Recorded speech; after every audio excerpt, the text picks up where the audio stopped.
салом бинандагони азиз, хуш омадед ба канали Диққат ТВ. имрӯз дар навор гап мезанем дар бораи Хуросони бузург. обуна шудан ва лайк монданро фаромӯш накунед. рафтем. Хуросони бузург минтақаи таърихии Эрони бузург аст, ки аз давраи империяи Сосониён ёдовар мешавад. дар давраи хилофати араб Хуросони бузург назар ба се вилояти мавҷудаи Хуросони Эрони имрӯза ҳудудҳои бузургтарро дар бар мегирифт. ғайр аз як қисми Эрони имрӯза, инчунин қисматҳои Афғонистон, Туркманистон, Узбекистон, Қазоқистон, Қирғизистон ва Тоҷикистонро дар бар мегирифт. аввал Хуросони бузург гуфта танҳо Хуросони ҷанубиро мешумуриданд, вале баъдан ҳудуди Муварроуннаҳр ва Хоразмро низ минтақаи Хуросони бузург шумуриданд. чунин шаҳрҳои калон ва муҳим ба монанди Балх, Ҳирот, Ғазна, Нишопур, Тус, Марв, Самарқанд, Бухоро, Қандаҳор, Кобул, Машҳад ва Систонро дар бар мегирифт. шаҳри Ҳиротро Марвориди Хуросон мегуфтанд.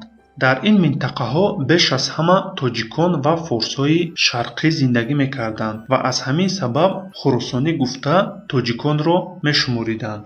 албатта ғайр аз тоҷикону форсҳо миллатҳои дигар низ ба монанди пашту, узбек, туркмен ва ғайраҳо зиндагӣ мекарданд, вале қисми зиёди аҳолии таҳҷоӣ тоҷикону форсҳои шарқӣ буданд.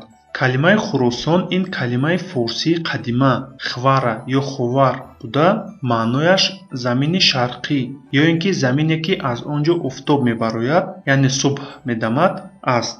дар ёддоштҳои шоҳ Муҳаммад Бобур, ки дар як қисмати Ҳиндустон шоҳигарӣ дошт, омадааст ки ҳама заминҳои берун аз Ҳиндустон ин Хуросон аст. яъне чунин ақидаҳо низ буданд, ки заминҳои Хуросони бузург то ба Ҳиндустони шимолӣ мерасиданд.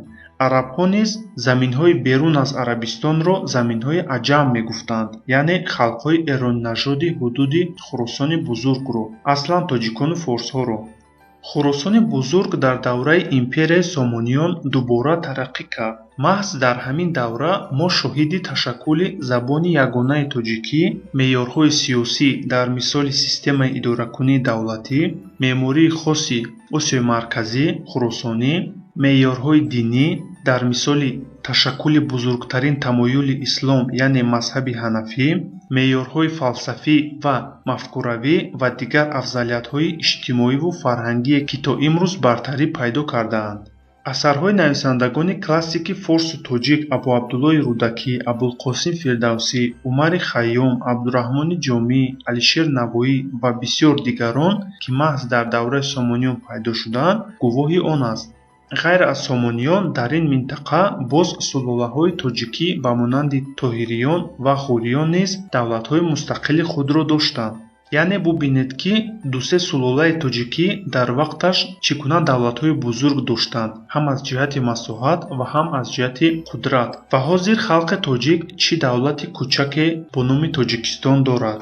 ман фикр мекунам, ки ин иштибоҳи таърихӣ аст, ки аз ҳама давлати хурдтарин дар минтақаи Осиёи Марказӣ ва Хуросони бузург имрӯз ба мо тоҷикон мондааст. дар 10 асрҳои минбаъда, баъди давраи Сомониёну Тоҳириёну Ғуриён, халқҳои дигар ба монанди татару монгол ва халқҳои туркнажод, мисоли узбекҳову қирғизҳову туркменҳо ва ғайра, ба ин минтақа омада фарҳангу тамаддуни халқи Хуросони бузургро ҷабида зиёд шуданд ва ҳоло соҳиби чунин давлатҳо ба монанди Узбекистон, Туркменистон, Қирғизистону Қазоқистон шуданд. албатта давлати имрӯзаи Тоҷикистон ин танҳо қисми хурде аз минтақаи Хуросони бузург асту ҳудуди тоҷикнишинон, вале афсӯс, ки халқи тоҷик зери таъсири бозиҳову тақсимотҳои геополитикӣ халқу давлатҳои абарқудратҳо монда то ҳадде пароканда шуданд.